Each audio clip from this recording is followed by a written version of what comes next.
Hello दोस्तों, नमस्कार। बहुत बहुत स्वागत है आप सभी लोगों का आपके अपने YouTube चैनल पर। जैसा कि आप लोग देख पा रहे हैं कि आज हम लोग हिंदी वहां पर हम लोग व्याकरण को पढ़ेंगे, जिसमें कि पिछली क्लासेस में हम लोगों ने हिंदी व्याकरण में वर्णमाला को पढ़ रहे थे, जैसे कि स्वर और व्यंजन। आप जानते हैं कि वर्णमाला के दो भेद होते हैं, स्वर और व्यंजन। तो स्वर को हम लोगों ने पढ़ लिया है पिछली दो क्लासेस में, और जिन भाई बहनों ने अभी तक उन क्लासेस को नहीं देखा है वो आप देख लेंगे पीछे। जो आज हम लोग पढ़ेंगे वर्णमाला में पढ़ेंगे व्यंजन एवं उनका वर्गीकरण। ठीक है, व्यंजन एवं उनका वर्गीकरण पढ़ेंगे। तो यहां से हम लोग समझने का प्रयास करेंगे कि व्यंजन क्या है, कितने व्यंजन हैं, इनके उच्चारण स्थान क्या हो सकते हैं, सभी चीजों को यहाँ पर हम लोग देखेंगे।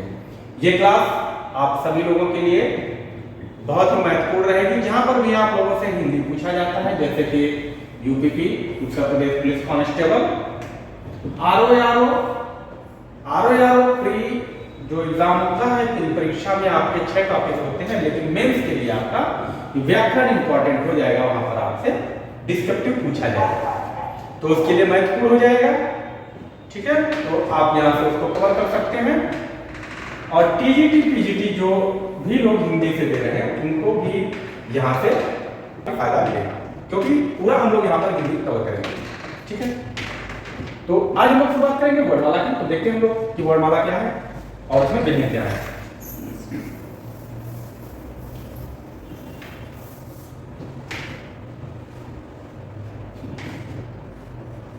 तो जब हम लोग व्यंजन देखेंगे तो व्यंजन आप लोग जानते हैं कि जो व्यंजनों की संख्या है कितनी है, 33 है।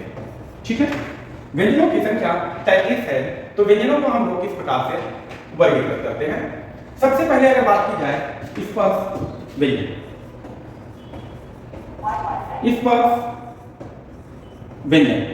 स्पर्श व्यंजन की बात की जाए तो इनकी संख्या कितनी होगी, तो इनकी संख्या 25 होती है। इन्हें हम स्पर्श व्यंजन को ही हम क्या कहते हैं, इन्हें हम वर्गीय व्यंजन भी कहते हैं। क्या कहते हैं, वर्गीय व्यंजन भी कहते हैं। ये आप ध्यान रखेंगे, वर्गीय व्यंजन भी इन्हें कहते हैं। ठीक है, तो ये आप याद रखिए। तो इनकी संख्या 25 हो गई। अगर दूसरे की बात करें तो हो जाएगा अंतस्थ व्यंजन जो होते हैं, अंतस्थ व्यंजन इनकी संख्या 4 होगी। और ऊष्म व्यंजन होते हैं, इनकी भी संख्या 4। ठीक है, तो ऊष्म व्यंजनों की संख्या 4 होती है। इसका आप स्क्रीनशॉट लेंगे और आगे हम लोग देखेंगे कि स्पर्श व्यंजन क्या है। अब इनको हम लोग एक एक करके समझेंगे।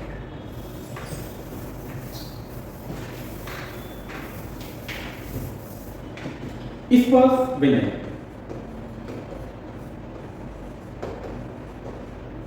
तो जो स्पर्श व्यंजन होंगे संख्या हमने बताई है 25। इनमें वर्ग होते हैं, क्या होता है, वर्गीय व्यंजन। इनको वर्गीय व्यंजन कहते हैं। तो जैसे आप लोग जानते हैं क, तो इसको हम लोग कहेंगे कवर, चावर, टावर, टावर, वर्ग और पावर। ठीक है, तो ये आपके वर्ग हो जाएंगे। और प्रत्येक वर्ग में कितने व्यंजन होंगे ये हम लोग देखेंगे कि कितने व्यंजन हो जाएंगे। तो यहां देखिए, अगर क, ख, ग, घ और अंगा, तो यहां क्या होगा, चावल में चौ, छ, जा, झ और य। टावर में क्या होता है, ट, ठ, ड, ढ और ण। ता में क्या होगा, त, थ, द, ध, न। पा में क्या होगा, प, फ, ब, भ और म। तो यहां तक आपने समझा कि 25 व्यंजन ये हो गए, जिनको हम लोग स्पर्श व्यंजन कहते हैं, या इन्हीं को हम वर्गीय व्यंजन कहते हैं। कावर, चावल, टावर, टावर और पावर। तो 5 वर्ग होते हैं, प्रत्येक वर्ग में 5-5 अक्षर होते हैं। ठीक है, 5-5 व्यंजन होते हैं। इसके अलावा और बात करें तो क्या हो जाएगा, अंतस्थ हो जाएंगे। अंतस्थ व्यंजन जो होंगे, अंतस्थ व्यंजन की बात करें तो हमने संख्या कितनी बताई है, 4। तो ये हो जाएगा य, र, ल और व। ऊष्म व्यंजनों की संख्या कितनी बताई है, तो ऊष्म व्यंजन इनकी भी संख्या 4 होती है। कौन से हो जाएंगे? तो कौन कौन से हो जाएंगे? श, स, सा और हा। तो ये आपके सभी व्यंजन हो गए, प्रत्यय हो गए। ठीक है। अगर हम इनमें और कुछ समझने का प्रयास करें तो सबसे पहले हम लोग देख लेते हैं कि उच्चारण स्थान के आधार पर व्यंजनों का वर्गीकरण, कि जो व्यंजन है इनका उच्चारण स्थान क्या होता है। आप उच्चारण स्थान समझने के लिए आप जो वर्णमाला के भाग 2 है उसको आप देखेंगे, वहां पर हमने समझाया है कि उच्चारण स्थान क्या होता है। फिर भी अगर हम देखना चाहें तो एक बार आप लोग देखेंगे कि कैसे, जैसे हम मान लेते हैं कि ये मुख है, ठीक है, इस तरीके से मुख है और मुख का जो हमारा बाहरी हिस्सा होता है वो होता है और इस तरीके से हमारे दांत है। तो ये क्या होगा? कंठ होगा। क्या होगा? कंठ हो जाएगा। ठीक है। बाहर क्या है? होठ है, यहां दंत हो जाएगा। ठीक है, बात समझ रहे हैं? ये क्या होगा? इसको हम लोग बोलते हैं मूर्धा। क्या बोलते हैं? मूर्धा। और इसको बोलते हैं ताल। क्या बोलते हैं? ताल बोलते हैं। ठीक है, यहां तक आपको समझ में आया? क्लियर है? तो अब इसी के आधार पर देखेंगे कि जो हमारे मुख का भाग है कौन सा सक्रिय, जैसे हम लोग बोले क, क्या बोले? क बोले तो क कहां से हो रहा है? कंठ से उच्चारित हो रहा है कि झंकरित कहां हो रहा है? यहां से। तो का वर्ग होगा कंठ वर्ग। इसे क्या कहेंगे? कंठ कहेंगे वर्ग। कंठ वर्ग है यानी कि कंठ से उच्चारित होने वाले व्यंजन क ख ग घ अंगा हो जाएगा। ठीक है, अंगा हो जाएगा। चा की बात करें तो चा का जो उच्चारण होता है वो ताल से होता है। कहां से होगा? ताल से होगा। ता से कंठ। ठीक है, उसके बाद क्या होगा? ताल होगा। टा, ये क्या होगा? ये मूर्धा हो जाएगा। क्या हो जाएगा? मूर्धा हो जाएगा। ता क्या होगा? ये आपका दंत हो जाएगा। और पा क्या होगा? ये आपका ओष्ठ वर्ग होगा। भाई हम लोग अंदर से जैसे टा से कंठ, उसके बाद क्या आएगा? कंठ के बाद क्या आएगा? ताल आएगा। ताल के बाद मूर्धा, मूर्धा के बाद दंत और उसके बाद ओष्ठ आएगा। ठीक है, तो आपने समझा होगा कि जो काज वर्ग है उसका उच्चारण कंठ से, चा वर्ग का उच्चारण ताल से, टा वर्ग का उच्चारण मूर्धा से और पा वर्ग का उच्चारण ओष्ठ से होता है। ठीक है, यहां तक आपने समझा होगा। उसके बाद अगर देखें हम अंतस्थ व्यंजन, अंतस्थ व्यंजनों की संख्या 4 है। ठीक है, आप समझते हैं अंतस्थ व्यंजनों की संख्या 4 है, आप बेहतर समझते हैं। तो या का उच्चारण क्या है? या का उच्चारण स्थान क्या होगा? तो ये किसके योग से बनता है? तो इसको हम लोग क्या कह सकते हैं? ई धन आ। ई का उच्चारण ताल और आ का उच्चारण कंठ। तो ये कंठ तालब हो जाएगा। क्या होगा? कंठ ताल होगा। या आपको कंठ तालब नहीं मिला तो तालब भी हो जाएगा। रा का उच्चारण क्या है? इसका आपका मूर्धा हो जाएगा। दो रा और ला दोनों का मूर्धा हो जाएगा। वा का उच्चारण स्थान क्या है? वा। तो इसका क्या होगा? दंत ओष्ठ, दंतोष्ठ हो जाएगा। ठीक है, इसका दंत और ओष्ठ दोनों से दंतोष्ठ होगा। बात आपको बेहतर समझ में आई होगी, दंतोष्ठ होगा। ठीक, उच्चारण स्थान के आधार पर देख रहे हैं। अगर हम शा की बात करें तो इसका उच्चारण स्थान मूर्धा। मूर्धा। सा का उच्चारण ताल, इसे तालब भी कहा जाता है। इस वाले सा का उच्चारण दंत से होता है, इसे दंत सा कहते हैं। और हा का उच्चारण कहां से होता है? तो इसका उच्चारण कंठ से होता है। क्या आप लोगों को इतना समझ में आया है? उम्मीद करता हूं आपको बेहतर समझ में भी आया होगा। ठीक है, अगर हम और आगे थोड़ा बढ़े, समझने का प्रयास करें तो हा का एक और नाम होता है। हा को हम एक और नाम से भी जानते हैं कि इसे क्या कह सकते हैं? हा को हम क्या कह सकते हैं? तो ये आप समझेंगे, इसे काकल्य वर्ण भी कहा जाता है। हा को क्या कहा जाता है? तो हा को काकल्य वर्ण भी कहा जाता है, काकल्य व्यंजन है। तो ये आप याद रखेंगे। दूसरी बात, या और वा। अगर हम इसको थोड़ा इसका आप स्क्रीनशॉट ले लीजिए। ठीक है, एक और हा को कहा जाता है कि स्वर तंत्रीय। क्या कहते हैं? स्वर तंत्रीय व्यंजन भी कहते हैं हा को। ठीक है, तो हा के दो नाम कंठ से उच्चारित होने वाला काकल्य और स्वर तंत्रीय भी कहते हैं। अब इसका आप लोग स्क्रीनशॉट लेंगे, उसके आगे फिर हम लोग देखते हैं। ठीक है, उम्मीद करता हूं कि इतना आप लोगों को समझा होगा। हम लोग देखेंगे थोड़ा सा आगे। अगर हम यहां पर या की बात करें और वा की बात करें, तो या और वा इनको क्या कहते हैं? दोनों को अर्ध स्वर कहते हैं।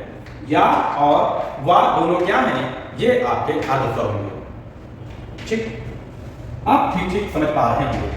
अगर हम थोड़ी सी और बात करें, जैसे ला, आप देखेंगे कि ला जो है इसको एक और नाम से जाना जाता है। ला को एक और नाम से जाना जाता है। किस नाम से जाना जाता है? तो इसको कहते हैं पार्श्विक व्यंजन। क्या कहते हैं? ला को पार्श्विक व्यंजन भी कहते हैं। ये बेहतर है, ठीक ठीक आपने समझा होगा, उम्मीद करता हूं बेहतर समझा होगा।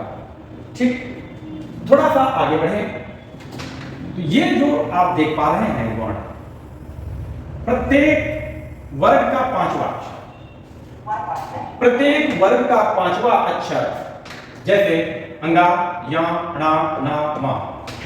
ठीक है, अंगा, या, ना, मा, तो इनको हम क्या कहते हैं? इनको हम पंचमाक्षर कह सकते हैं। क्या कहेंगे? पंचमाक्षर कहते हैं। ठीक है, इनको हम पंचमाक्षर कहते हैं। किसको? अंगा, याना, ना, मा को। इसके अलावा हम इसको एक और नाम देते हैं। इन्हें हम क्या कहते हैं? नासिक के व्यंजन भी कहते हैं। क्यों नासिक के व्यंजन क्यों कहते हैं? क्योंकि जब हम इनका उच्चारण करते हैं, इन वर्गों का, पंचमाक्षरों का, तो जो कुछ वायु हमारे नाक से झंकारित होती निकलती है, जिससे हमारी नासिका सक्रिय होती है और झंकारित होती है, इसलिए इन्हें हम अनुनासिक भी या नासिक व्यंजन भी कहते हैं। ठीक है, इतना आपने ठीक ठीक समझा होगा, बात समझ पा रहे हैं। इसके अलावा कुछ और अगर देखें, थोड़ा सा समझने का प्रयास करें, तो देखेंगे कि क और ख, क्या क और ख इनको कहते हैं जिह्वा मूलीय व्यंजन।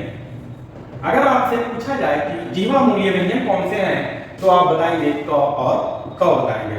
ठीक है, इतना क्लियर हुआ? ठीक, इसके बाद थोड़ा सा और समझने का प्रयास करें, तो यहां देखेंगे कि च, छ, ज और झ, चार व्यंजन। क्या? च, छ, झ और झ, ये चार व्यंजन हैं जिनको क्या बोला जाता है? इन व्यंजनों को यहां बोला जाता है कि स्पर्श संघर्षी व्यंजन। क्या बोलते हैं? स्पर्श संघर्षी व्यंजन बोला जाता है। तो स्पर्श संघर्षी व्यंजनों की संख्या कितनी है? तो आप बताएंगे कि चार है। कौन से हैं? च, छ, ज, झ। इसमें याम नहीं आएगा, ये आप याद रखिए। ठीक है, अब इसका आप स्क्रीनशॉट ले लीजिए ताकि आपको चीजें बेहतर समझ में आती रहें।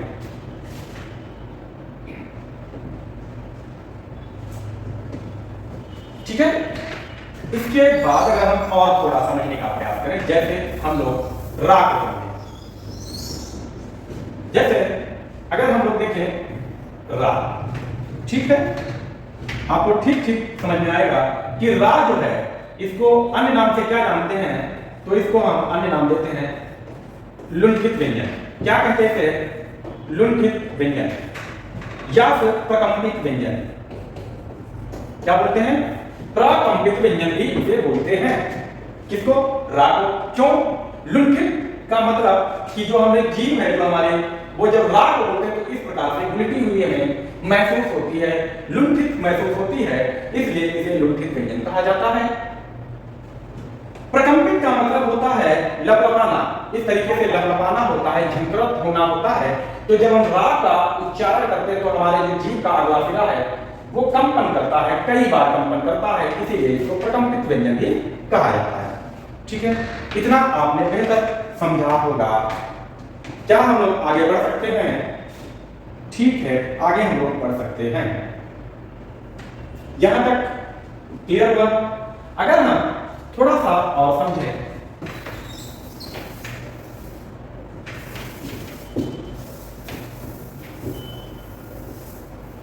कुछ और व्यंजन होते हैं, जैसे हम लोग क्या बोलते हैं? संयुक्त अक्षर भी होते हैं। ठीक है, कितने?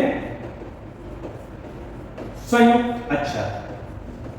कौन से होते हैं तो आप समझ पाएंगे। संयुक्त अक्षर क्या होते हैं?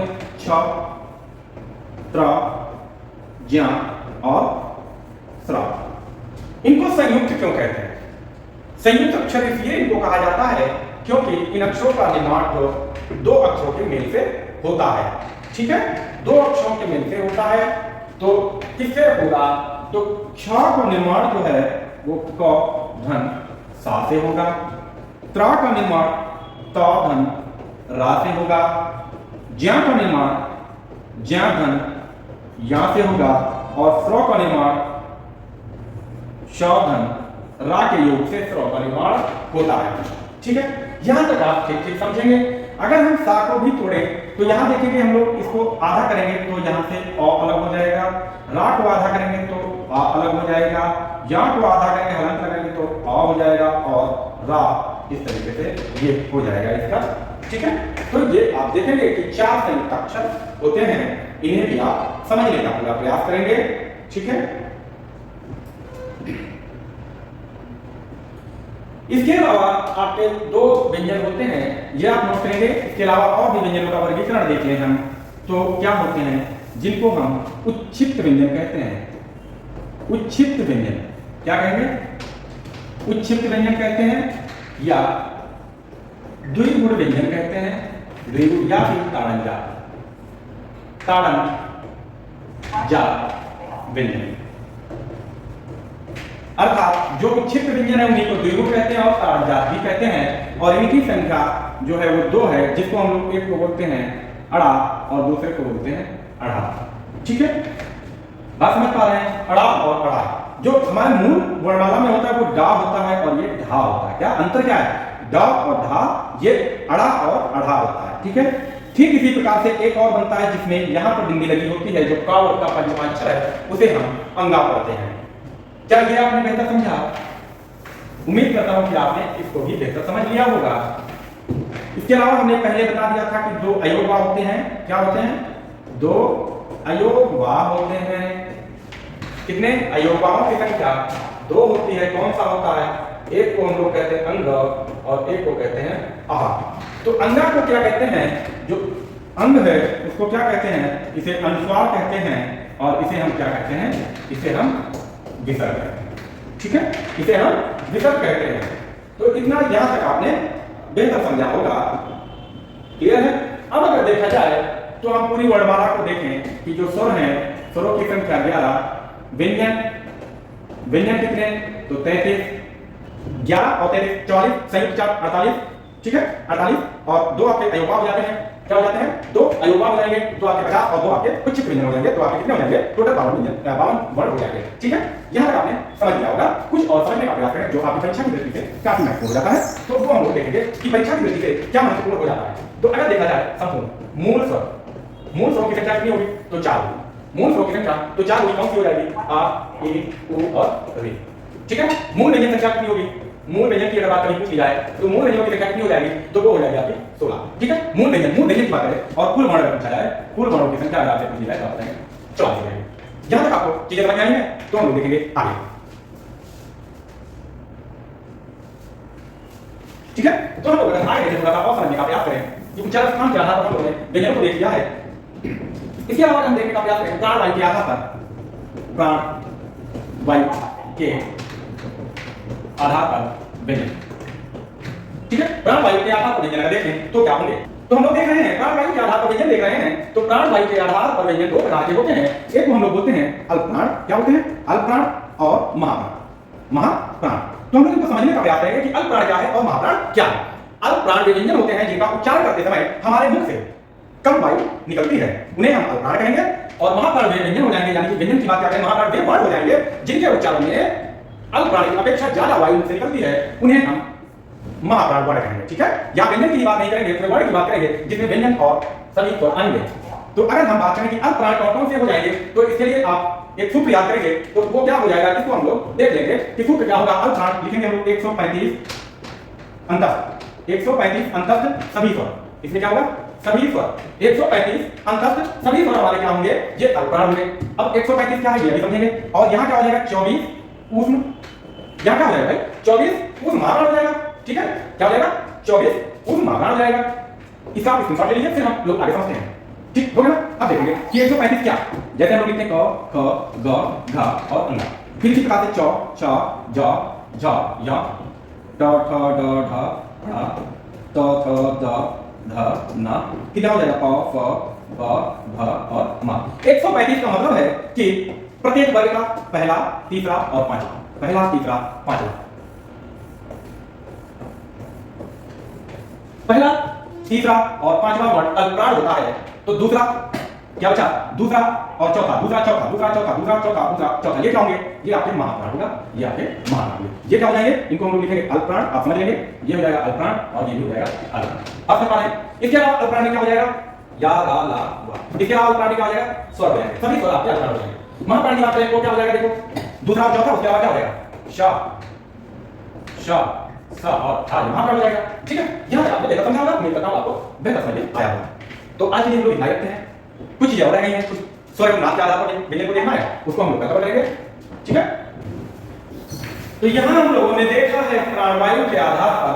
अब इसी प्रकार से अगर हम लोग देखें स्वर एवं नाद के आधार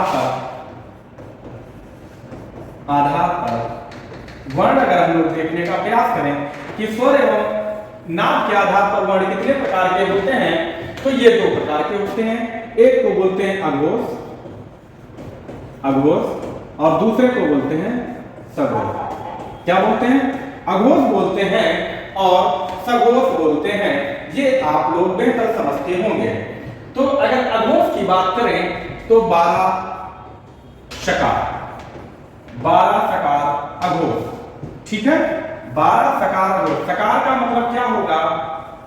श, श और सा।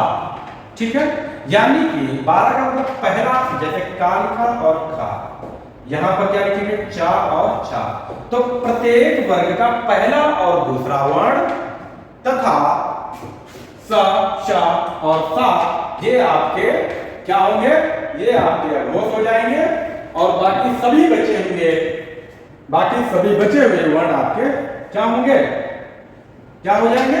सघोष हो जाएंगे, जिसमें आपके आएंगे तीसरा, चौथा, पांचवा वर्ण प्रत्येक वर्ग का। इसके अलावा क्या हो जाएगा? अंतस्थ। क्या हो जाएगा? अंतस्थ। इसके अलावा हा एवं सभी स्वर आपके जो है ये सघोष हो जाएंगे। तो इसका आप लोग स्क्रीनशॉट ले लीजिए। और हम लोगों ने कंप्लीट कर लिया है वर्णमाला को। इसके अलावा इसमें कुछ बहुत ज्यादा से रह नहीं जाता है। ठीक है, आप इसका स्क्रीनशॉट ले लिया होगा आपने, और उम्मीद करता हूं कि आप लोगों को यह क्लास अच्छी लगी होगी।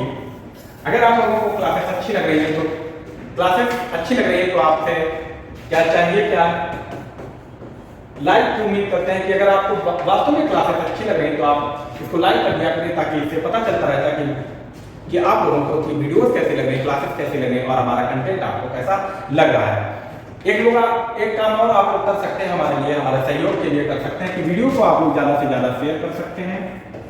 अगर आपको वास्तव में लगता है कि आपको कंटेंट बहुत ही महत्वपूर्ण मिल रहा है, ऑथेंटिक कंटेंट मिल रहा है, परीक्षा की दृष्टि से उपयोगी है, तो आप लोग हमें हमारा सपोर्ट कर सकते हैं, वीडियोस को शेयर कर सकते हैं। और जिन भाई बहनों ने अभी तक चैनल सब्सक्राइब नहीं किया है, वे चैनल को सब्सक्राइब कर सकते हैं हमारा सपोर्ट करने के लिए। और ऐसी मैं उम्मीद करता हूँ, विश्वास रखता हूँ कि आप लोग हमारा पूरा सहयोग करेंगे और हम भी आप लोगों की सेवा में हमेशा तत्पर रहेंगे, आपके लिए बेहतर से बेहतर कंटेंट लेकर आते रहेंगे। आज के लिए इतना ही, मिलते हैं हम लोग अगले वीडियो में। तब तक के लिए टेक केयर, बाय बाय। आप लोग अपना ख्याल रखें, घर पे स्वस्थ रहें और बेहतर से बेहतर तैयारी करते रहें। Thanks for watching video, bye bye, take care.